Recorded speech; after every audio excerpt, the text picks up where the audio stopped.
Welcome to Ear Biscuits, I'm Rhett. And I'm Link. This week at the round table of dim lighting, we're gonna figure out, is Australia the greatest place on earth? Oh. And why are we qualified to explore this question? Well, because we've been there. We spent a little over 2 weeks there. Well, I think it was a little under 2 weeks. We spent a little under 2 weeks there. Yeah, as two guys who spent a little under 2 weeks there, we know enough to come to a definitive conclusion as to whether or not Australia is the greatest place on earth. We've got a lot to fill you in on because, yeah, we are fresh off of a record-breaking length of vacation.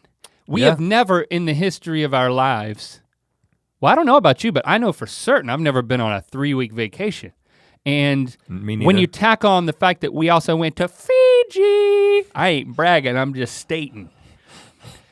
We went to Fiji after going to Australia. Or Fiji. Fiji, as they say in Australia. That's not exactly how they say it. It's really hard to like get the rhythm of how they say things. Fiji? They also put at the end of things in Fiji. In Fiji. I'm talking about the way Australian people say Fiji. Oh yeah, you're right. They say Fiji. Fiji. But that's still not, I know I'm not doing it right. Longest vacation we've ever had, and we were both there for it. Yeah. Together. Well, with our families in tow. We've only ever done like a week at a time, and because we were able to make this a little bit of a work thing with the tour stops, we were able to kind of justify it. But we're like, when are we gonna be in this part of the world another time? We're gonna be flying back over the South Pacific, over all these beautiful islands. Well, you gotta stop in Fiji. You gotta stop somewhere. I mean, you gotta get gas. Actually, you don't have to, you can fly direct there. But we flew directly there, but you can't fly directly back when Fiji is in the way. Right. You gotta stop. And so we did. I mean, of course we didn't want to, but we had to. And it was a bit of an experiment, bringing everybody along. We'll talk about the ins and the outs of having, actually a 10-person group, because we took our families, but we also took our assistant Jenna with us. And there was a lot of calculation that went into it. I mean, the planning, I'm not even just talking about the tour component, I'm just talking about saying, okay, over a year ago, it could have been like a year and a half ago, we were talking about, okay, not this summer, but next summer, we're gonna take a long vacation. I remember we started to have those conversations because you gotta start protecting calendar time so it doesn't get eaten up by stuff. The past 2 summers were dedicated to shooting Film and Buddy System. So we knew we wanted to take some family times. And then once we had the experience of the tour Mythicality, and there was a groundswell of Mythical Beast asking us to bring it down to the under. I like how you had already said down, so you wanted to not say down under again. I like that, it was a good recovery. Thank you. Bring it down to the under. That should be. Well, I learned that from them, that's how they talk about it. Well, it should be like a slogan for some sort of Australian business that we should open up now. Or just the tourism department. Bring it down to the under. I'm not gonna try to use this, an accent because I don't wanna insult my favorite people on earth now. Yep. So this trip was a culmination of over a year of planning, and then of course we got into doing the tour dates. So let's just take a second and say thank you to all of you mythical beasts down there in the under who came out to our shows, Melbourne, Sydney, Brizzy, as they call it, Brisbane. I gotta say, it was. They call Brisbane Brizzy, and they call breakfast Brecky. They have like a cute way of like saying things. So they shorten things in general, even though those technically aren't. They shorten them in a happy way. Right. Like, oh, you went to Brizzy. You went up to Brizzy. It's like, yeah, it was great. We'll talk about it, but that's just how they talk, in a happy, shortened way. So we're gonna talk all about our experience, but we do wanna talk about the mythical beasts who came out to the shows on the tour of Mythicality, because you never know what to expect. I mean, having traveled around the US doing the show, we always had great crowds. There's a combination of that particular group of people and the venue that you're in, and also how we're doing as performers, that kind of creates this unknown response that you're gonna get in the moment. And you never know if you're gonna be like, this is an incredible, super lively crowd that stayed engaged. Oh, they got that joke and they got that joke and they were there all the way to the end when it gets really weird. I gotta say, the Australian crowd was this is one data point. This is one point in the whole argument that we might be making that Australia is the greatest place on earth, that we might be talking about at least amongst the best mythical beasts in the world live there. I mean, they're already— I'm not gonna say they got a great sense of humor, but I will say that they seem to find us funny. We felt completely at home. And listen, we've been told that the way that we think about things or our style of humor appeals to the certain pockets in the world outside of the US. And we had heard that Australia was one of those places, but we did not really anticipate the level of connection that there would be. The funny thing that we heard multiple times that I could never have expected, we'd have the meet and greet after each of the 3 shows, and people would say again and again, I love your accents. You sound so American. And we're like, well, don't you listen and watch us like a lot? And they would say things like, yeah, but it's so much more pronounced in person. That's what they would say. And we've never been on the receiving end of that. But as Americans who have not, we haven't traveled extensively. We traveled around the US pretty extensively, but not the world very extensively.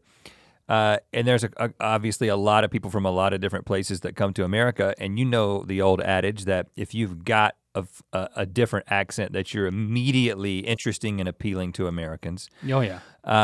But I didn't know if it worked in reverse. But it's the response was interesting. It's just like, oh, the way I speak. Because I would think it would have been like, it sounds boring. I roll. Yeah, it seems boring and like it seems like a newscaster from Oklahoma. It's kind of where we sort of landed in terms of the way that we speak. But I do think when we interact on an interpersonal level, I guess I realize that our accents come out more when we're not in like a performance mode, like when we're not on the show or something. You know, it's just we really let our hair down. We're just being real. We get just real loose with it. It's so nice to meet y'all. You're just such a good audience. That's how we talk. Let's take a entire picture. time. Let's take a picture together. Anyway, thank you all. That almost sounded creepy. For coming out. Let's take a picture together. We met a lot of mythical beasts. we met a lot of mythical beasts who didn't even know that we were there to do a show. So we learned our lesson. So not at the show, on the streets. We might need to do a better job at advertising where we're gonna be a place, but we're gonna be at other places in the future. So go to tourmythicality.com if you want to see us in Toronto, Jersey. Yeah, and those shows. One more spot. Those shows were up for months ahead of time. So just remember, just check that site. You know. Let's get into just our overarching impressions of the continent of Australia. I think there's this there's a stereotype that the people are nice, but I'll say for a continent that was colonized by prisoners, yeah, it's a really nice place. I mean, that's quite a strange juxtaposition. You know, I mean, they're not like in shackles anymore. But also, we learned quite a bit about the history. It's petty crimes, and apparently, people who commit petty crimes, short of murder and like stealing horses and stuff like that, small crimes. Because stuff like that, they would just kill you. Apparently, they would execute you, as the word I should use. Yeah, apparently, if your ancestors committed petty crimes, you're more likely to be just a generally nice and easygoing person. Well, they would. So the moral of the story is we should begin committing petty crimes now, so that generations down the line, the great grandchildren will be easygoing people. Right? No. I'm not going to respond to that. All I'm going to say is good. that it was just the people were indeed nice. I didn't meet anyone who was currently a prisoner. At least they didn't tell me that. And we were in cities. I mean, there's 24 million people in Australia. The majority of those people live in the major cities. because there's not a whole lot of people that are like living in the middle of the outback, of course. They kind of live on the coast, but you know, you've got like almost 10 million people just between Melbourne and Sydney. So you're getting almost half the country there. And people in cities that big tend to be, at least in America, like once you get into a place that is really large and becomes impersonal and you don't really know your neighbor and you don't know the people that you're walking past on the street, people just kind of become a-holes. And it's just a part of the culture. I mean, that's the way it is in Los Angeles. But there just really was this pleasant interaction with people at all levels of interaction, like somebody at a restaurant or somebody that was, you know, driving you around or whatever. Well, and the thing that we read was that there's a cliche that they think Americans are too loud. Yeah. And so I was self-conscious about speaking loud because I was like, well, they're probably correct. And then a great test of that, at least how different they perceive conversational volume than we do, is on the television. Oh gosh, Australian television. So when I was in the hotel room, I just turned on the TV. I was like, I'm gonna flip around this Australian TV and get a taste of it. Little cultural orientation. Yeah, come down to the under and see what's on the TV. Does it work in that context? That worked. Yeah, that was great. And first things first, game shows. There were like 4 game shows on the like 25 available channels.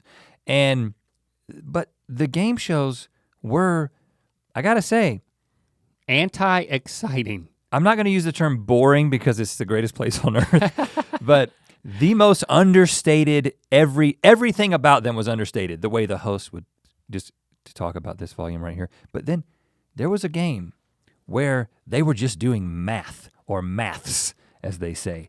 Like literally they had like a whiteboard and there would be a couple of numbers and then you would have to do on your whiteboard, like how do you get from this number to this number? And then they would turn it around and show their math like they're in school. And if they got it right, the audience would be like, good maths. But they wouldn't yell, they'd be like, good maths, good maths. I mean, we're gonna take a commercial break now, but when we come back, we're gonna have more maths. And then I turned to I guess it was ESPN or their equivalent of ESPN. It was a sports channel and they were talking about footy, which I learned all about and am fascinated by. A lot like rugby, but different, Australian rules football. And they were analyzing it, but so just for a perspective, in the US, the way that all the sports channels and all the sports shows have gone is now you've got to have a strong opinion. In fact, like half of the shows on ESPN are based on the premise that there's 2 guys and they're arguing against each other. They don't even believe it. It's just they know they got to conjure up some sort of you have to disagree. Sharp opinion. You have to have a strong opinion and you have to defend it. Well, it was just 3 guys sitting around talking about like this and they were just all agreeing with each other. You know, you got a good point about that guy. It's pleasant, man. It's just they're all so pleasant. It's pleasant. I gotta admit, I didn't continue watching because I feel like my sensitivities or my sensibilities have been tuned to people just nearly killing each other about every single possible issue. That's the way we handle things in America. So to see people just pleasantly discuss things, it's boring to me. But maybe I could adapt. Something that was weird, I don't mean to complain because this is not a complaint. It's just an observation. I hit a speed bump trying to figure this out, but every receptacle, I'm talking about a plug, like an outlet. Yeah. That you plug your stuff into. Of course, we had to bring adapters because their plugs are wonky. Well, maybe ours are wonky. Ever thought about that? Nah, theirs are wonky. They go sideways. They're wonky. They go like this. Yeah. Like by the strictest they're at 45 definition. degrees. Yeah.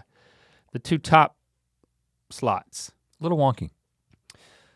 But above everything where you can plug something in, there's a switch. Have you noticed that? Yeah, we never talked about it. You could turn the outlet on and off. Which is tough when you're plugging in your adapter and then you're plugging in your phone charger and then you're plugging in your phone. And then, well, after I've done all that, you gotta remember to also flick on the switch above the outlet. I didn't see, it must have been like a law. Or at some point, it's part of the code, yeah. It's part of their code. You gotta turn on the receptacle after you've plugged into it. I think it has something to do with being descended from petty criminals. Well, it's safety. Let's think about that. It's safety. So that it's probably so a kid just can't think it's like a keyhole Yeah, but what if the kid just flips it on and then thinks it's a keyhole? Well, then that kid deserves it. Ultimately, I think that all American kids deserve it if they put a key in, but Australian kids only deserve it if they're smart enough to then flip the switch too. I think it is a superior system, and I'm not just saying that because I want to build the argument for Australia being the greatest place on earth. I think it's a superior system because if you have a device that is on when plugged in and doesn't have a power switch, like, I don't know, there's gotta be one out there. Then maybe if you want to leave it plugged in, a hairdryer that's malfunctioning. Well, you know how like when you've got something plugged in and you're like, I know that there's power like going into it right now, and there's some switch on it that's keeping the power from going. This is how electricity works. There's a hose of electrons that are just pushing their way into that hairdryer. And they're on the tip. And the hairdryer they're at the tip has got a switch that's keeping them, and they're building up in that hairdryer about to explode. Hey, hairdryer getting blue balls. I want all that electricity pressure to build up in the wall, not on my device. Right, because then when that's clearly what it is. When you unplug that's science. Because then when you unplug it, either way, you've still got a hairdryer full of electricity. Electrons. Think about it, you unplug it and it's just like, they go somewhere, right? Well, that happens either way, man. It's not better in Australia. No, it's you cut it off, it stays in the wall. Oh, you're saying you cut off, once you're done with the hairdryer, you leave the hairdryer on, but you turn it off at the wall so it drains all of its power? Yeah, they're probably kind of like a garden hose? They're probably saving cents on the dollar because of this technology. Do you leave water in your garden hose outside of your house here in America? Yeah, so it'll heat up and be like a warm bath the next time I cut it on, yeah. Well, you're talking out both sides of your mouth now. Well, that's water, not electricity. Totally different thing. And the two shall not mix. They shall not mix. Well, I'm sorry I sent us off on that tangent. Did you also notice that in public places like airports and restaurants? I wonder if the hairdryer gets firmer. Hold on, let me say. It's full of electrons. Airports and hotels, that there was a dedicated shaver outlet that said shavers only. Did you see this? I didn't even see that. As a man who shaves, I would have thought that you would have tuned right into that. There's a shaver outlet? Shaver, it said shavers only. At the airport and at the hotel, there was a shaver only. And I was so upset I didn't bring my shaver. Well, now I have a reason to go back. The toilets do flush the other way, but I did not note that. Christy told me that last night when I was like, what are some of the highlights for you? She was like, flush does go the other way. Well, the reason I didn't note it and still doubt whether or not it's true is because I doubt it too, but my wife told me. All the toilets that we used didn't have a swirl. They were just, they were just so. It was like a trap door. A little man came up and. I mean, if we're talking about restrooms. It sucked it straight down. There was every no swirl. restroom that you went to, and let me tell you, brothers and sisters, I went to the restroom a lot. I'm telling you, I had a ball. Is this a sermon now? I mean, pass the plate, cause I need to get some TP. I need to, my budget, my TP budget's running low. In the analogy now. Clean. What was I talking about? You're talking about how clean they were. Hand dryers. Oh, the hand dryers. They didn't have any paper products. I don't even think they have woods in Australia. They must not. Yeah. Think about it. Actually, we did see woods. We did. But they weren't having to turn it into toilet paper, I guess. Petty criminals like to have their hands blown on. Right. Blow off because they're constantly snatching little insignificant things. And you don't want to rough them up with paper towels. You want air, man. Dyson is from Australia. That's why. Dyson is Australian for vacuuming. Isn't that the Are you slogan? sure that Dyson's from Australia? Pretty sure, look that up. Can you verify that? I'm pretty sure, man. The guy on the commercial's Australian. Anyway, Dyson everywhere. And you know, like all kinds of things. The air blades, like you put I always have a crisis of conscience about what I'm thinking, if I like them or not. Like I really love a good Dyson technological advancement, but it's a tight quarters for your hands. Like I feel like I'm really touching the stuff that everyone else is touching. But they had different things. They didn't just have the blade. They had them all kinds. They had holes. They had air holes. They had air fins. They had it all, man. Again, this theory. And I'm talking about everywhere we went, and yes, we have confirmation that. Yeah, it's from Australia. Yep. But listen, so if you're one of the next 30 people to agree, then Perth? you also can say you were right. Perth, the place we didn't go. That Dyson is from Perth. Now on the and other side of the continent. And shout out to the Perthians who came to the show and complained about us not going to Perth. I mean, I guess we'll have to check it out next time. It's a big country, it's on the other side. But we're talking about the restrooms. Yeah, but just one last thing about the petty criminals because- Give it to me. Because you're talking about sticking your hands in things like holes and slits and different things. Yeah. They stick their hands into things without knowing it and take things out of them. Makes them comfortable. Constantly picking things out of each other's pockets. So they want to continue that thing on with the sanitation. The drying. Yeah, petty criminals. I mean, we would, at the beginning of each show, we would build rapport with our audience by talking about how great everything was because it was just easy to come up with something. And then, so we found ourselves talking about how clean the public restrooms were because everywhere we went, especially in Brisbane when we were like walking down the river walk and it's just immaculate. Everybody's using stuff and no one's messing anything up. Like nice things are staying nice. We go into the public restroom, it's nice. I mean, we were gushing about it on talking to Fallon. Yeah. We're like, oh, we're gonna devote precious Tonight Show minutes to gushing about the cleanliness of Australian public restrooms, and that should say it all. Yeah, as opposed to what would happen if it was in America, which we won't even rehash it because you can see that on our little Fallon segment. Okay, so you got our general impressions. We're gonna talk about some specific things that happened on the trip in a second, but first, I wanna take a short break to let you know that Ear Biscuits is brought to you by this shirt that I'm wearing right now. We sell merch and you help make this possible by supporting entertainment. I've got on the Dink It and, what do I have on? Dink It and Sink It shirt. I've got on the Dink It and Sink It shirt. Sink It. It has a mouth on the front that says GMM on the tongue. It says Dink It and Sink It on the back. It's just one of many t-shirts that you can find at mythical.store. Go over there and just browse around. We also have an Amazon store. It's got some of the same stuff, some different stuff. Oh man, it'll surprise you. Oh man, it'll surprise you. Thanks for supporting entertainment.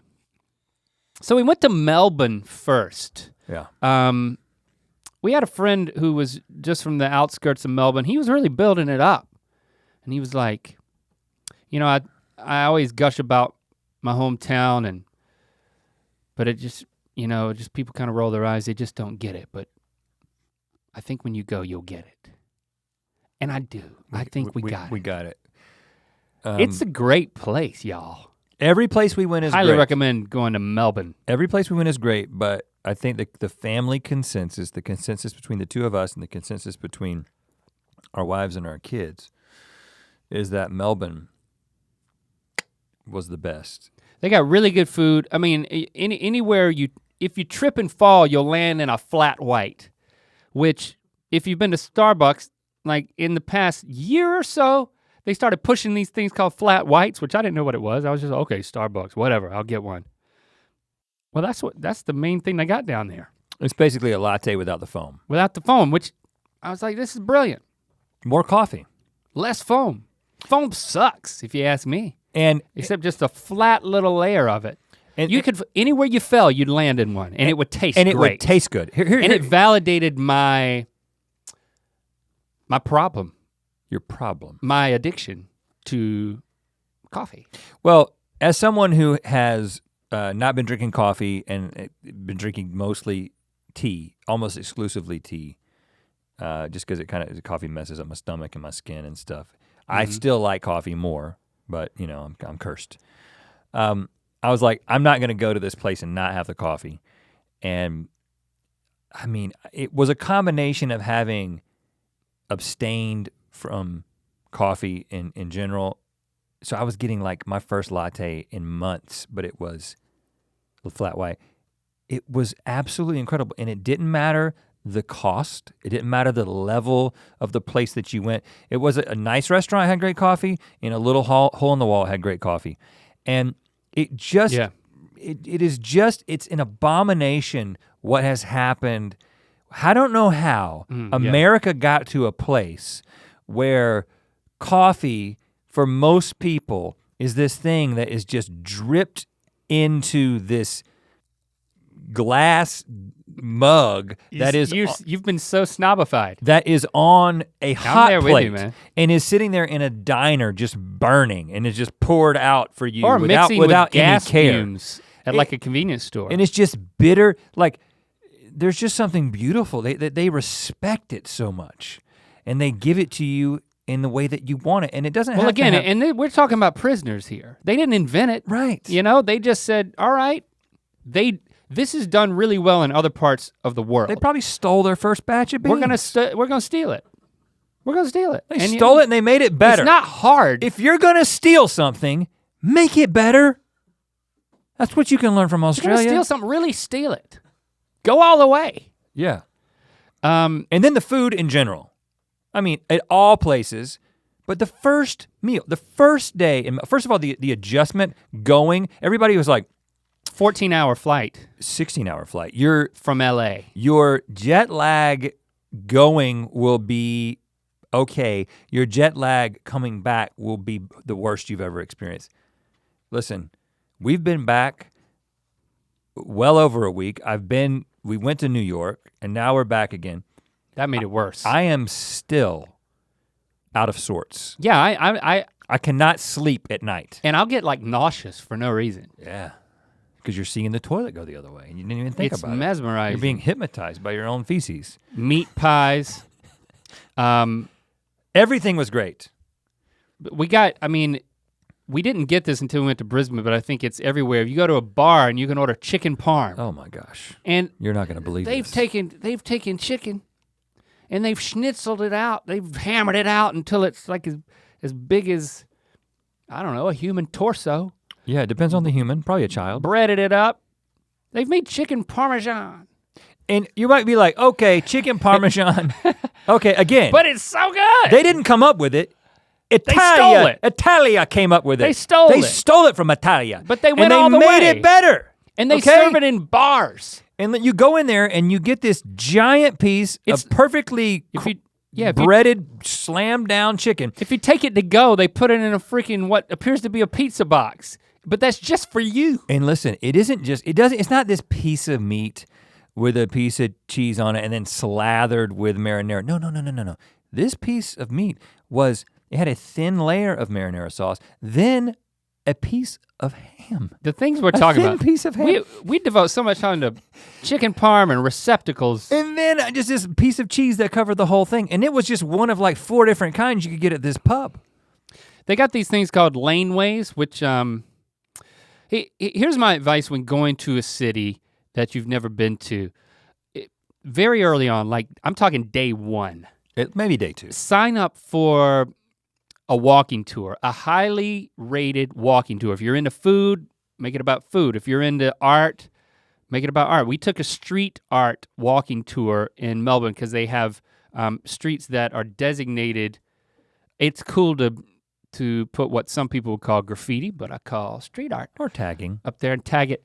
But then you it's a way to be guided for a few hours to then have your interest piqued about other things that you can come back to. We made the mistake one time in New York, which we've been a lot, but we did a food walking tour, which was great, but we did it on the last day we were there, and it actually became very frustrating because we found a number of things that we wanted to go back to, and we didn't get to do that. So that's just a little practical piece of advice. Take a walking tour early.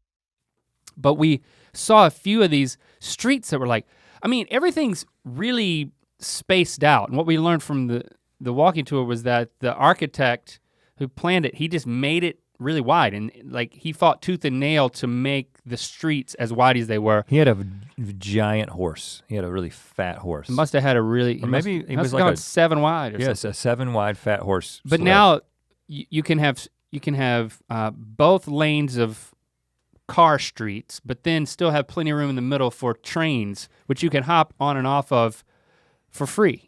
And I get anywhere in the city. can't remember what they call those. They didn't call them trains. They had a specific name for them. It wasn't a trolley. Tram cars or something. Yeah, but basically it was like a San Francisco trolley. So in stark contrast to that, you look down what appears to be like a much more narrow street, which was not planned by the architect, but then as things were built up, they made these narrow streets, which were akin to what I don't know what you might see in London. Well, I've never walked around. I haven't, but it's a European style. So basically, the streets that you can drive a car down them, but you don't anymore. And they would be like one lane, and there's lots of cobblestone. Lots of cafes. And the cafes like have their seating restaurants. like out into the laneways. So there's no car at all. I don't know. Cool. It just feels so cool. Well, there's like this, I have this thing for nooks and crannies. Yeah. Like I'm really in, like when I see like I always want to, when I see Rhett's something. a nook and cranny man. I don't know if it's because I'm so big and it has to be a big cranny for me to get into it.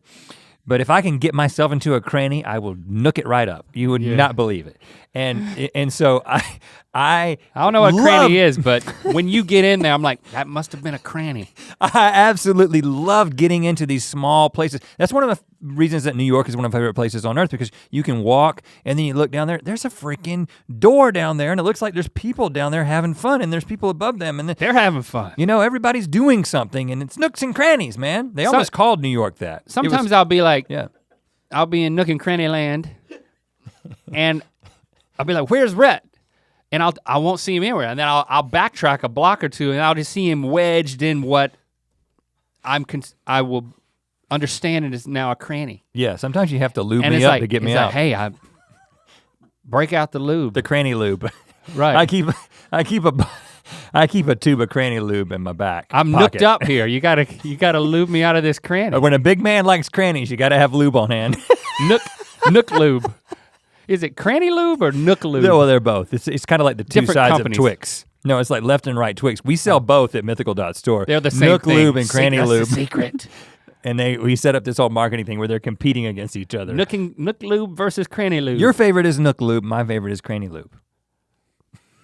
Not to be confused with granny lube, which is something we're not gonna talk about. But you just did. We went and then we booked a day trip out of town. We went on the Great Ocean Road, which by the way, they stole from us. The PCH highway along the western coast of the United States. Yes, that's what the story is. They stole that and put it along their coast, which is absolutely beautiful. He's not kidding, because we went on a tour and the guy said— I don't kid about anything. The guy that came up with the idea for the Great Ocean Road had recently visited California and saw the Pacific Coast Highway. Yeah, and he saw PCH and was like, I'm gonna do that in Australia. But the 12 Apostles is like the destination. But it takes from Melbourne, you're going further around south. I think I got my cardinal directions correct, but who cares? Going west, really. 3 hours, west, you'll west, get south, to you'll get to the 12 Apostles, which they're not 12 of them. But basically, it's giant rock formations that used to be a part of some monolithic cliff that began to be eroded down, and then there are these pillars that we were told that at no time were there 12, but because there were 12 apostles, it was a cool thing to say 12 apostles. But I think there's only 6 or 7 at this point, depending on how you define one. And they've like fallen down, like a couple of them have fallen down in the past like 20, 30 years. Anyway, I follow a couple of— It's a beautiful place. Well, I've been following, even before I knew we were gonna go, I've always loved the idea of Australia. And I follow a couple of Instagram accounts. One is basically dedicated to all this stuff on the Great Ocean Road. And so I've seen this on Instagram millions of times. I got to go and check this out. And so we went on this tour. Well, you're welcome. You set this up. Thank you for saying that. We went on this tour with everybody, and then we were on a bus with 20 other, 15 to 20 other people. I'll apologize for that part of it. You told me that we were gonna be alone. I thought we were gonna be alone. We're on a bus with too many people. Too much condensation in that bus. And that's why I was late to the bus, man. I was late to the bus because you had told me it's just us. And so I was like, I got something in my cranny I gotta get out real fast. I had to take a dump, was another way of saying that. Shut up. And I was like, I got it. First of all, that's a misuse of the term cranny. Like all of that, all the collateral, everything we built.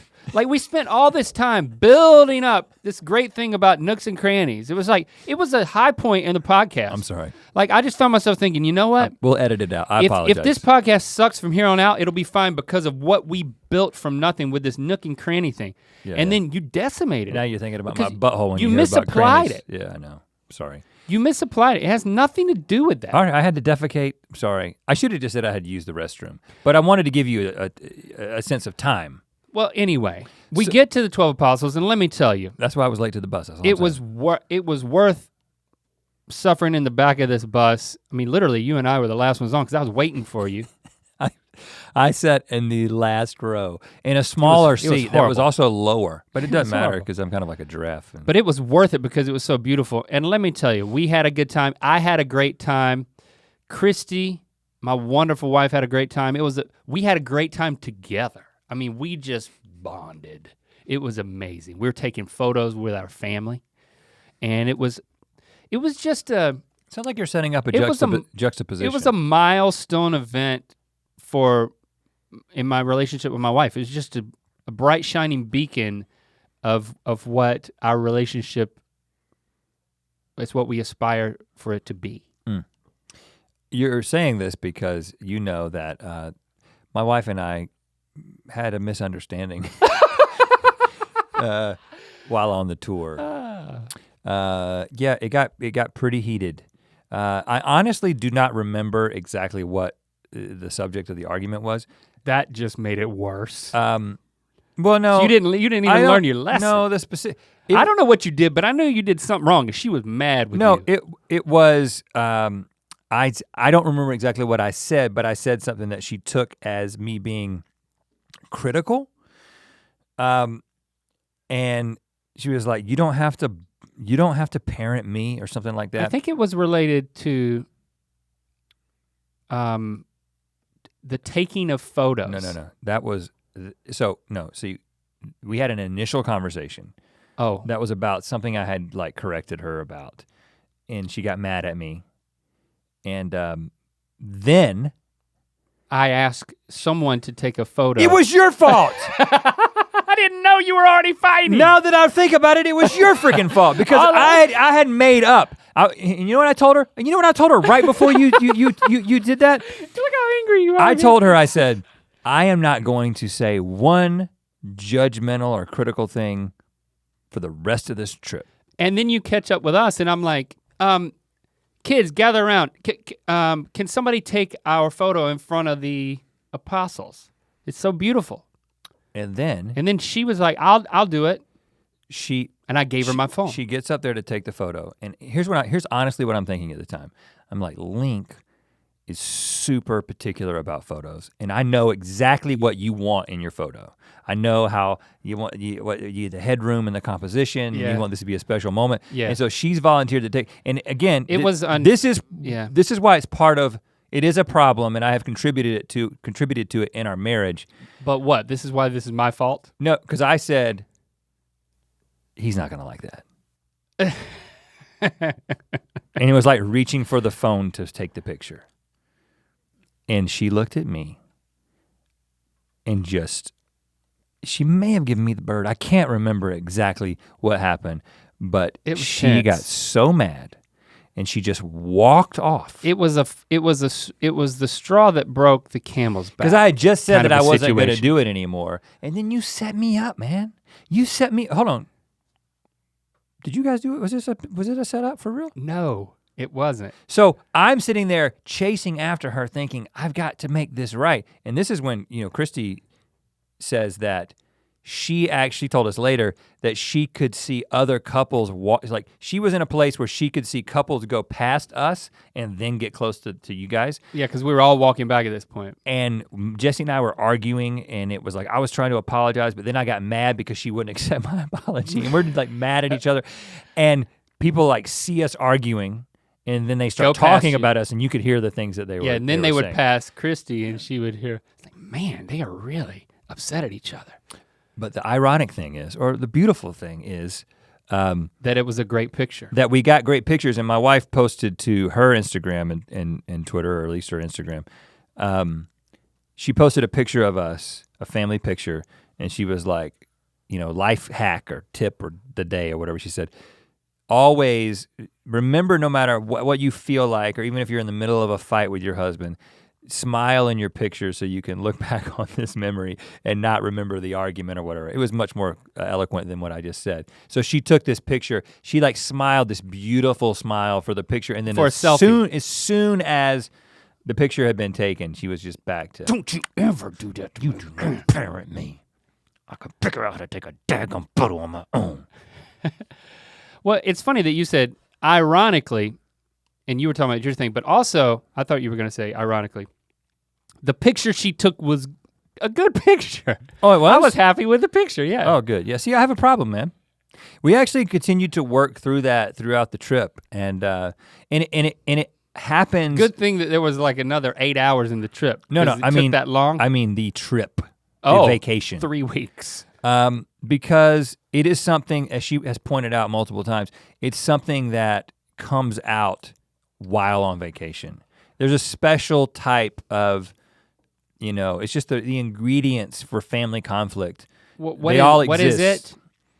Well, first of all, right from the beginning of the trip, because we see, I have travel anxiety in a way that she doesn't. So I'm like the quintessential dad who gets the family to the airport 14 hours early, you know what I'm saying? Like I'm like, get up everybody, we gotta get there, we're flying on Wednesday. I have this anxiety, and I'm not typically an anxious person when it comes to a lot of things, but I get anxious about the parts of a trip that I feel that I actually have control over. So in other words, as soon as I get through security, my heart rate goes way down because right. I'm not nervous about flying because it's in somebody else's hands. If we're gonna freaking crash, but I do have the power to get to the airport, to make the right decisions about where we're gonna park or if we're gonna take an Uber. This is understandable, but how is this a problem? It's a problem because she does not exhibit any sense of urgency or concern or anxiety at all about these things. And so what we kind of landed on, and so what I end up doing is I get mad at her, and she gets mad at me for caring, and I get mad at her for not caring about these things, and it just starts this tension that builds. So. Well, you assume that she cares none just because she's not at a height this like frantic level that you are. Well, I tell her. And then you start to. Well, me and you have talked about this before when we work with people that we haven't worked with before, and we don't. Sometimes we might be somebody who's directing us or doing something, and it's just like they don't seem to understand the gravity of this in the way that we do, and it's not necessarily true. It's just some people don't express their anxiety in the same way. Me and you know when we're anxious about something. So yeah, it isn't that she doesn't care. Anyway, I don't want to get into a counseling situation, but we actually made some progress because what I communicated to her is that, okay, listen, I've got to learn to not be critical and to point things out and to be judgmental and let this tension build. And what she agreed to is to just not let it feel like it's all my responsibility for all these things and for her to kind of go along for the ride, but she's actually she sees that I have to signal that I am concerned about these things, and just an acknowledgement that I am concerned about getting to the airport on time or packing right before the last minute, that's enough to put me at ease. It's just how does that apply to the picture though? No, I'm saying in general I can be critical, but it starts when we travel. Like tension is the tension is increased. You're on the edge. And so now you're on the edge, and so any little thing like that will just could set one of us off. Yeah. But we got through it, and by the time, I mean, first of all, and they both feel like you were parenting her, is how she puts it. Like if it's like, don't take a picture that way, or we got to get to the airport. I get that. Yes. What can I do to help? Well, next time you sense that is happening, I didn't sense anything. Don't was ask happening. either one of us I just to do wanted anything. A picture, man. Just do a selfie or get a stranger. Get a stranger. Get a stranger. Ask a stranger to take your photo. Then we went to Sydney, and we check in a hotel, and then we walk a block, and we're in the middle of a furry convention photo shoot. Yeah. Which was on our Instagram. Well, let's explain how this happened, because first of all, it was weird. The most controversial Instagram photo ever posted to the Rhett and Link account based on the number of the amount of debate in the comment section. Now, we walked up to the fountain at the nearest park. We're just strolling around, and everybody's in full head to toe mascot wear, and I'm like, I've heard of furries. I saw an episode of CSI, the original, way back in the day, featuring furries, one of which I think was dead, and it was weird. But I never experienced furries in person. And you might have been able to decipher this based on the look on my face in the photo. I know about I kind of know about the reputation that furries have built, and which is that there's just some stuff. There's some stuff that goes on. You can look at the Wikipedia. You can look at the controversy side of furrydom on the Wikipedia page. I'm not gonna go into the details. I'm not validating that. I'm not confirming that. I'm not denying that. I don't know anything about it, but I knew about their reputation in some circles. You're also not condemning it? I don't know if it's a founded reputation. I don't know anything about it. But I'm saying that as we were there, I was like, this will be funny. People will think that it's funny and it will start some comments if we take a picture with furries. And I'm like, as opposed to cool people in full body suits, fur. And I think a lot of people on Wow. our Instagram account thought that we were just completely clueless and had no idea what we were doing. Yeah, I'm not completely clueless, but But let me tell you right now, as I seem, but lots of those most of the time, lots of those furries were mythical beasts. I mean, literally in one sense. which is enough for me, man. I'm in. Well, I'm in. Well, I'm not in. I mean, I don't have a costume. I mean, I will say that I did have one. I think she was a squirrel or something. I don't know what she was, but she was with her husband, and she got a little. Her husband was not in a suit. He was the photographer, photographer. She got a little fresh with me, and I haven't used that term in a long time, so maybe you're not familiar with it. All I'm saying is that I was taking a picture with her, and she got up on me like her body, like I was a pole that she was holding onto in a tornado, and let's say a tree that contained her nuts. Yeah, it was, and she got her leg up into a space. She really latched on, but I think right into my cranny. Gosh, I shouldn't. Don't do that. No. It was my nook, actually. But she put her knee in my nook, and I was uncomfortable. Let's not say she. Let's say the squirrel, because I think. Yeah, because it was a squirrel, I didn't mind. Maybe that's the whole thing. Maybe that's that secret. I do to think furrydom. that's what it is. Hey, we're just animals. Who cares? Who cares if my wife puts her knee in your nook? She's just a squirrel. As long as the composition is good and you don't parent me into how to take the photo properly, I think this is a win-win. So we got some good traction on Instagram, which is really all that matters. Mission accomplished. You guys fell for it. Yeah. You fell for it. Yeah. It's great. Sydney is different than Melbourne. But you should see my suit, guys. Yeah, Link is now a furry. You'll never know which one he is though. Sydney's different than Melbourne. It's a little bit bigger, not a lot bigger, but it is. More people smoke publicly. Absolutely, it's a beautiful place. I mean, you've got. They got this thing called the Opera House. Oh yeah, you know about that. I actually thought it was really cool when I saw it. I was like, whoa, that's an amazing piece of architecture. It's beautiful. The bridge is beautiful. We'll talk about the bridge in a second. The whole harbor, the bay there, it is one of the most beautiful places that I've ever been. Took a real boring walking tour right when we got there, so it doesn't always work out. I think that the density of Melbourne and just the fact that every single experience we had was so great there, and while in Sydney it was a little bit more hit or miss. It was kind of the difference. I don't know.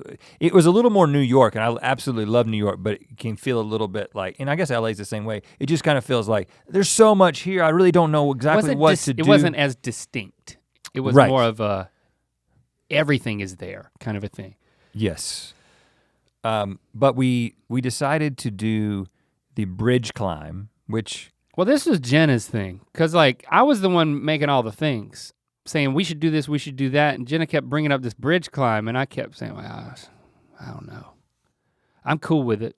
I mean, I knew Christy would not want to do that, so I wasn't pushing it, but every time I turn around, she mentioned that bridge climb, and then we finally did it, and I'm glad we did. Oh, it was a highlight. Christy didn't do it, but at one point on the bridge climb, the guy's taking photos all along, but at one point he says, now I'm gonna take a little video. And I said, well, me and the kids got together and we took a little video because they said, put it on Facebook because they like to promote the bridge climb, I think. And we said, we gave Christy a message. We were just like, I got the kids to say, hey mom, miss you, wish you were here. And I'm like, yeah, I bet this is gonna get me laid. That's what I was thinking. Oh, cool. Because that's my idea, you know, it's like, we're up here having the time of our lives, but we love you and we're only thinking about you. That's what it takes for you? You gotta climb to a freaking bridge and make a video? No, but it helps. You know, you gotta always be thinking about it. Did it work? Yeah. Congratulations. I was like, hey, let me show you the photos we took today. Oh, here's a little video from the family. It was my idea. I was really thinking about you. You're really setting the standard pretty high. I wanted to be with you. I just want you to know. At the height. If she begins to. At the literal height of Sydney, I was only thinking about you. Just word to the wise though, you don't want to necessarily set those expectations and set that standard that in order for there to be. I gotta scale something business first. time, you have got to do some sort of incredible display of your love. The bar's gotta come back down. Yeah. Yeah, along with me up the bridge climb. Highly recommended though, absolutely fascinating in the way that they have the engineering degrees that we still have that we don't use. There's a part of us that gets into this type of thing. The system that they have established that gets you onto this bridge climb in the way that everything is hooked to your body on this onesie with all these hooks, and then you hook into this thing and you're literally attached to this wire the entire time. And the entire time that you go all the way up to the top of the bridge and all the way back down. Because we should clarify that it's one huge arc. It is the longest single arc suspension bridge, I don't know, in the world. Whatever the type of bridge that it is the longest like single span. So at a certain point you're literally walking along that top part, like the tallest point on the bridge. And we did the Twilight, so we saw the sunset at the peak of the bridge. Absolutely incredible. Now, one of the things I saw when we got to the place was that, you know, this is an operation that they've been doing this for a while, and it's a really incredible operation when you walk in and there's all these photos popping up on the screens of all the celebrities who have been on the bridge. And so Benedict Cumberbatch. You've got Will Ferrell and basically almost every actor or athlete that you can think of has been Benedict Cumberbatch on this bridge and taken a picture. Now, this is one of those situations where we show up and I see all these pictures and I'm like, okay, this is my ego. My ego sets in a little bit and I'm like, well, they know they got two world-class YouTubers up in the house right now. Oh yeah. You know, and I want to be like, what'll it take for us to get our picture up there in the Will Ferrell rotation? Right. But of course, you can't be the one that says anything about it. And I'm not gonna like go tell Jenna to say something to him. So I just kind of didn't say anything at all. And but that was why we weren't next to each other. We had like our families kind of in between us, or at least a couple of kids in between us. Because once you pick an order that you're gonna latch on and go on the route, you can't change order because you're literally latched in an order. Right. And so, but I was like, on the off chance that at some point someone who works at Bridge Climb might happen to figures out, recognize. those guys are on YouTube. Let's take a picture of the two of us together. And that's where that picture of us in the onesies together came from. And listen, I haven't been back to Bridge Climb. I don't know if you guys have put us in the rotation. You don't have to. I mean, I'm happy.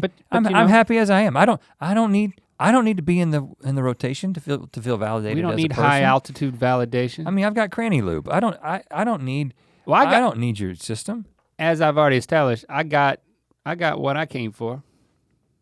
Exactly. And my wife had nothing to do with a screen. My wife went with me. You should have. Also, my youngest son got sick. You remember that part? Yeah, like coming down, all of a sudden I realized every time he stopped, he'd just kneel. He'd take a knee. And I'm like, why is Shepard taking a knee? And every time we stop, I thought, he's queasy. is it because we were high up. It was scary at first. But he's not, that's not his disposition. He's not one to be shaken in that way. So I was like, hopefully this is not something worse. Turns out it was something worse. And that's why he was actually sick, and that's why I had to stay home with him the next day. Yeah, the when next day. You guys took the trip. Next day we did another day trip out to the Blue Mountains. It was freaking beautiful out there. There's like these vertical ravines, and you can go on all these different. Well, don't build it up too much. I didn't get to go. Make it seem worse than it was. Transportation devices that take you on these amazing beautiful scenic routes. It's pretty awesome. And then but it wasn't that great, was it? It was great. It was so great, Rhett. And then But it wasn't like a highlight of the trip. It was a highlight, man. I mean, at one point, I'll tell you this, we went into this, they called it a cultural presentation, but it was oh, I missed a cultural presentation? It was a Aboriginal information session / dramatization. There's a lot of isations in that. And they talked about, they put on this dramatization where the guy, he reenacted the discovery of the didgeridoo, like wind flowing through a hollow log that made a noise, and then he picked it up and started learning how to play it. And then this guy. That's how it happened? That's what they said. Legend has it. Legend has it. And then he starts playing a didgeridoo in this small little theater, and it was amazing, man. Like, I didn't anticipate that watching a guy masterfully play the didgeridoo 11 feet in front of me could bring me to the verge of tears, but it did. It's amazing. And then the way that they developed ways to mimic different wildlife in the outback. With the didgeridoo? With the didgeridoo. I'm talking about all different types of birds and all types of stuff, man. It was amazing and artful and really cool. And but it wasn't a can't miss. It wasn't a can't miss. I would not have missed it if I were me or you. But you did miss it. And then after that, I watched Shepard watch Cartoon Network all day, and he literally watched the same episode of some show 4 times. We went to a wildlife can't miss. It was a can't miss experience. Sanctuary, and you could feed kangaroos. Just walk up to them and feed them, which you can also do at Disney World. But don't worry about that. Yeah, you can do that at Disney World. They can do that in Florida. That's where I'll do it. I was at point blank range with some koalas, and they smell funny. And then like how? Like weird. Like a musk? Like a eucalyptus musk kind of situation. That actually sounds like a great fragrance. But it is not. That's what I'm gonna start adding that to cranny lube. You could pay extra to feed the koalas and the kangaroos, which we did. And then you go into the next section, and there's like wombats, which are like god-awfully huge gerbils. I'm talking about like a pig-sized guinea pig. Really cute gerbil. Though, based on the pictures. Of course, I haven't seen them in person. Mixed with like a beaver in the face a little bit. And there's signs everywhere. We bite. You look, any direction you look, there's a sign that says, we bite. Do not feed the wombats. Well, and let me give you my perspective on this, because I get a text from my wife with a picture of my son holding his hand up, and it says, Locke got bit by a wombat. Locke tried to feed the wombat. Turns out they bite. Who would have known? Aggressively. I didn't see it happen, but I saw blood. Yeah. Like I saw evidence of an altercation. It drew blood. Like, I'm talking about on the path. I'm talking about, I didn't know, I was like, I walk up to Wombat Station and I see blood, don't see Locke. And I'm like, and then I start looking for Locke because he's the best candidate for that. Yeah, he had a couple of accidents. I mean, you're feeding kangaroos, then there's a wombat, if you don't look at signs, okay, whatever. I keep throwing your family under the bus, mainly you and your son, but I got a story that I'll throw Lando under the bus in a little bit, because we haven't even got to Fiji. I mean, this is Fiji, yeah. Fiji. We should move to that. But so we did our shows. We patched up the kids who needed patching up, Locke, namely. Yeah. And we left Australia thinking we will come back. I mean, it's like the greatest place on earth. As far as we're concerned, I'm really interested in going into the outback. Like I want to do like an off-roading thing. Yeah, well. Like I want us to do a race with Hamish and Andy where we see who can get across the continent first. Well, and of course we'll cheat. Well, because we ain't got time to actually do it. They're gonna win without a doubt. But yeah, I'll say that we went in the peak of winter, which first of all is really mild in Australia, at least where we were. The weather was incredible. I would like to go back in the summer. Lots of people said go back in the summer so we can like experience the beaches in the way that they are intended to be experienced. But I'm gonna say that I've been to some incredible places. It was also the fact that we got to experience multiple cities and we got to be there for an extended period of time. Yeah, that helps. Cool. But I gotta say that it is my favorite vacation. Favorite place that I've ever visited. And I haven't been a whole lot of places, but it right now on my list, Australia is my favorite place on earth. It was my favorite place, and I think it was my favorite trip because we did such intense sightseeing we only spent one day in Brisbane, but that's where we got to Chicken Parm and did the show. Family didn't come, then we flew back to Sydney where they were. But it was intense, active sightseeing, and just that on its own would have just been exhausting. So the fact that we had 5 full days in Fiji, oh man, that just really, I love the arrangement of going hard for sightseeing and then going light. Yes, and with just on the beach. Just sprawl out and let it happen to you. And let Fiji happen to you. And since you encouraged me to thank you for the excursions, of which one I didn't get to go on. Thank you for choosing this. Stopping in Fiji. Brilliant. And picking the specific place. Rhett was based on always research. Been obsessed with islands. Islands are my absolute favorite. If there's like a long thing. Awkward pause in our life, he's probably gonna bring up an island. Well, the funny thing is now I'm beginning to see, I'm really into nooks and crannies and I'm really into islands and I got to experience both. Is there an island full of nooks and crannies? Because that would be absolutely incredible. We flew into Fiji on the mainland and then we took what they call a speedboat, just a really fast boat that still took 30 minutes to go. It was dark, so it was hard to tell exactly what we passed. Some islands, and then we went to the island called Castaway Island, which is I don't know if that's the proper name of the island, but it's the name of the resort on the island, which is the only resort on the island, which at low tide, just to give you an idea how big the island is, you could hike all the way around the island in an hour. So it's pretty small. It's the only resort on the island, and there's like 60 individual huts where you can stay. That's all. That's the extent of the island. When we were planning this trip, first of all, Fiji has over 300 islands, and I've always wanted to stay on an island that small where I felt like I was stranded, right? And you think it might be the huts on stilts that are over the ocean water, but that's like Bora Bora. That's not Fiji. There are. We did pass some. Few, There's some, but that's not really what it's known for. But the travel agent that we were using actually was like, well, you guys have got kids, you probably should do a resort on the mainland, because they're gonna get bored or whatever. And I was like, listen, I don't know if we're ever gonna go back to this place. I don't care how bored the kids get. I want to live like Robinson Crusoe on an island that I can walk around. And that's why we chose this place. And so the boat pulls up to the island and the guy is like, it's gonna be a wet landing. And we're like, ha ha ha ha. And then we realized there's no dock. The boat, and we had all our luggage, the boat just pulls up to the sandy beach. Yeah, like 2 foot of water.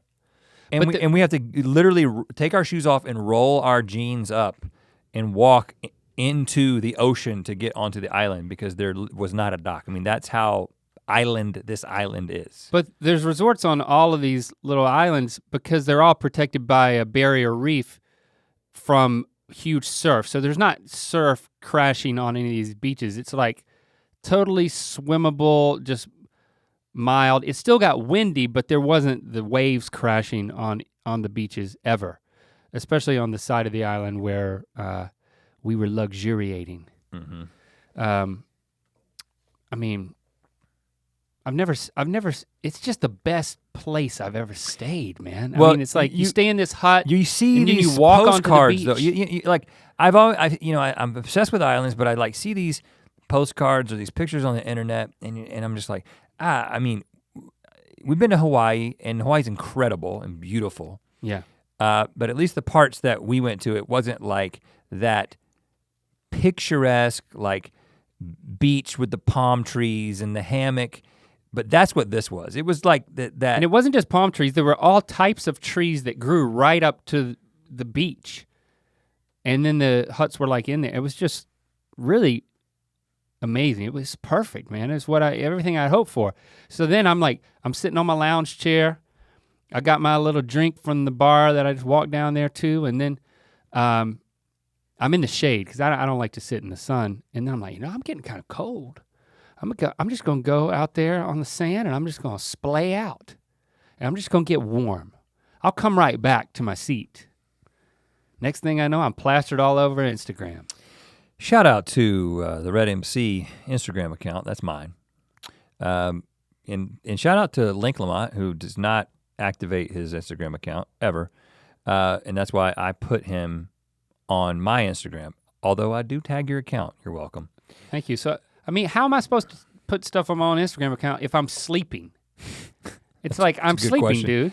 Yeah, so. I've got better things to do than social medias. I have noticed that Link strikes a very particular pose when sleeping while traveling. Usually it's the mouth open. And I like to get pictures of that and post it on my Instagram. But then when I saw him splayed out on the beach, I was like, this is a whole new thing. I'm gonna make this into like an artistic photo set. Did you know I was asleep at first?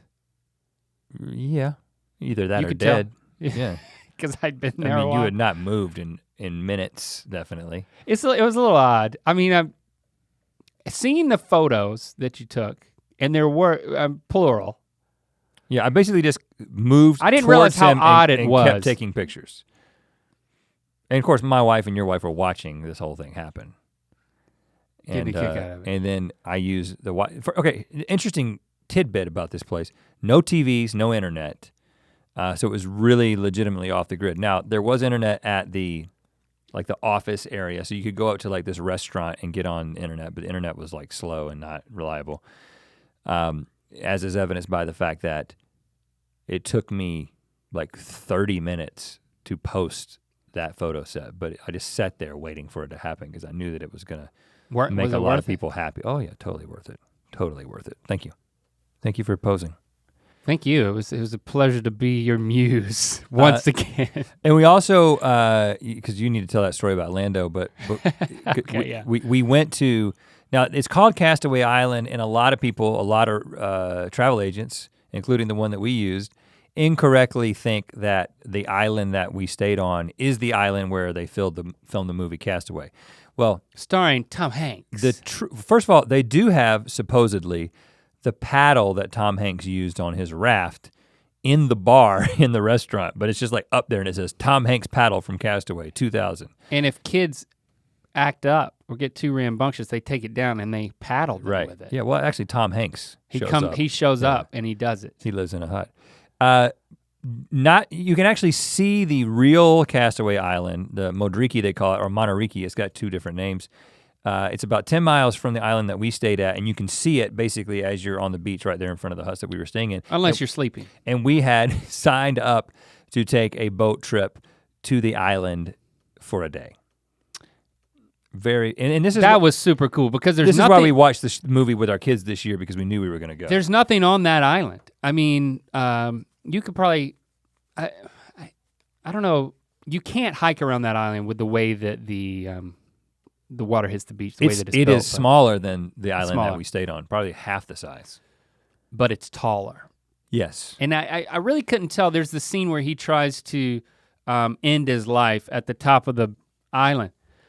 I really couldn't make the connection with the landscape that was actually shot there. There was a couple of places that looked like candidates, but the main thing that we were struck by so the first thing we did, we get on the island and first of all, the Fiji attitude towards everything is kind of like, I'm not gonna give you any warnings about things. I'm not gonna tell you guys what you can't do. There are no rules. These guys just took us on a boat to this island. We're the only people on the island, and the kids just immediately, we're all wearing like water shoes, like reef shoes. And because we are cool. And they just as a fashion statement, they just start hiking up the island, and we're just going through the palm trees and then going up into the woods and then up to the top of the island as far as we could get. But then we came back down and got that, shout out to the Rhett and Link Instagram. We got we were like, let's come up with a post that we can do, because they've got like the help me in the sand, Yeah, I think we may have implied with the photo that we arranged the coconuts to spell help me.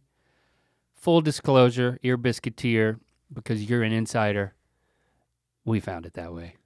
They do that. That's just part of the thing, and also the volleyball is something they give you when you go on the tour. It's something that Spalding sells. You could go online. Well, Wilson sells it. Wilson. Because if Spalding sold it, that would kind of sort of go against the whole thing. What if you got the generic Wilson sold by Spalding?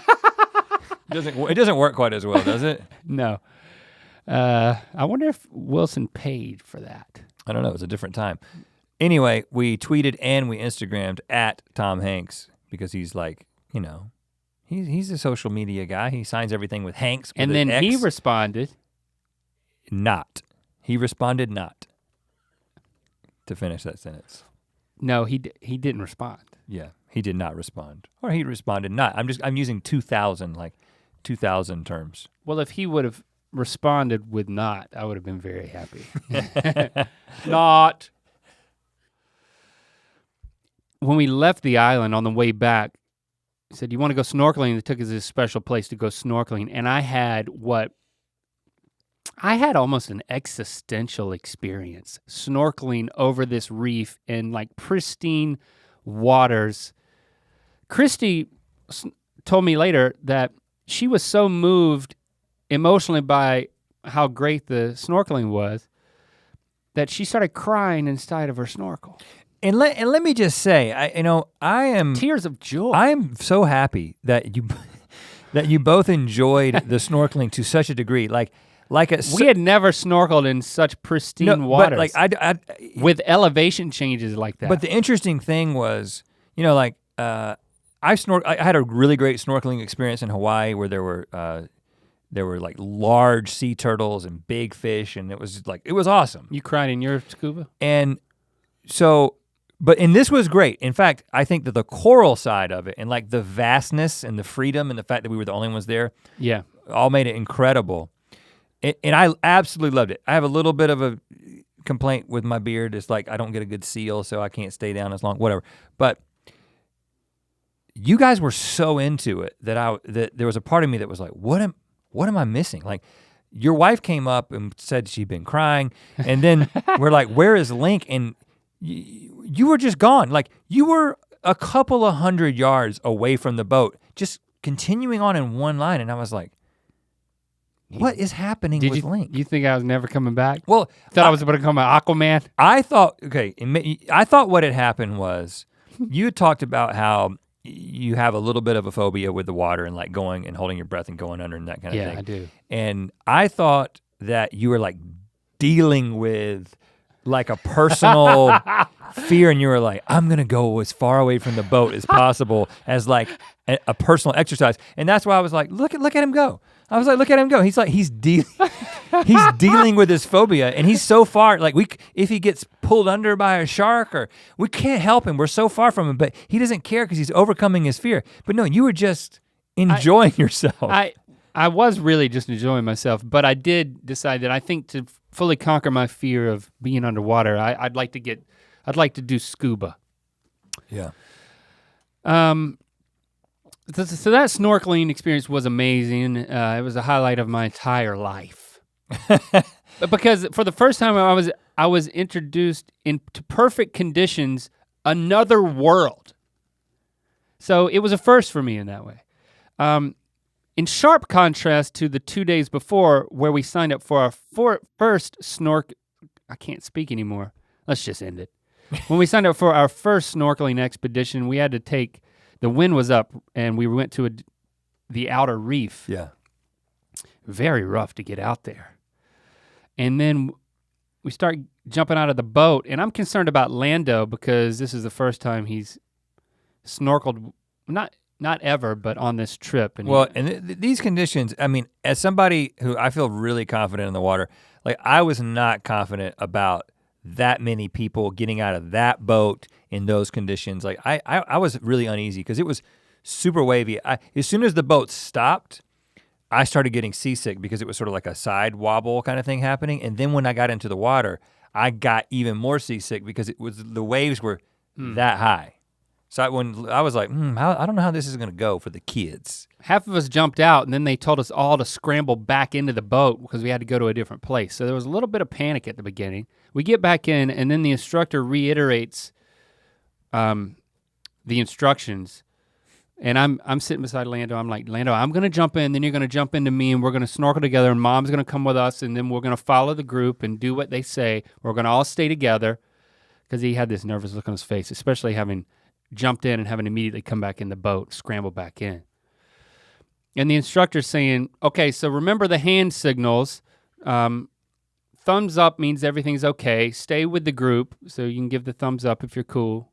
But if you want to come back to the boat, just wave like you're waving goodbye. We jump in the ocean again, and Lando jumps to me and he gets this look on his face and he's like in pain. And then I actually start getting bit on the leg. It turns out it's like ocean fleas, I think is what they're called. Ocean lice is what they call it. Ocean lice. I don't know. Boy, that sounds pleasant, doesn't it? I'm gonna have those for the rest of my life now. No, but I think it's little jellyfish or something, I don't know.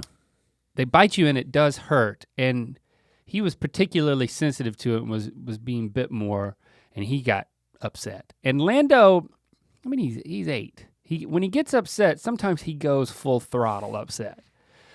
And he starts just saying, I gotta get out of here. And I'm like trying to calm him down. And then I'm like right in his face and I'm like, Lando, you're gonna be okay. And I'm like rubbing his leg where he got bit. I'm like, it's gonna be fine. They'll stop you, get used to it. Just start swimming with us. And I'm like trying to talk him back into being calm. And then all of a sudden he's like, I could just see the look on his face. He just made the decision. He was like, screw you, Dad. I am not staying in this ocean. He didn't say that out loud, but then he turned toward the boat and he just started waving and yelling, goodbye, goodbye, goodbye. And the whole group is like, what? It's like, he thinks his life is ending. Yeah. He certainly was acting like his life was ending, but he thought the instructor was saying, if you want to get back in the boat, wave goodbye. Which to him also meant scream repeatedly. Because you're not goodbye!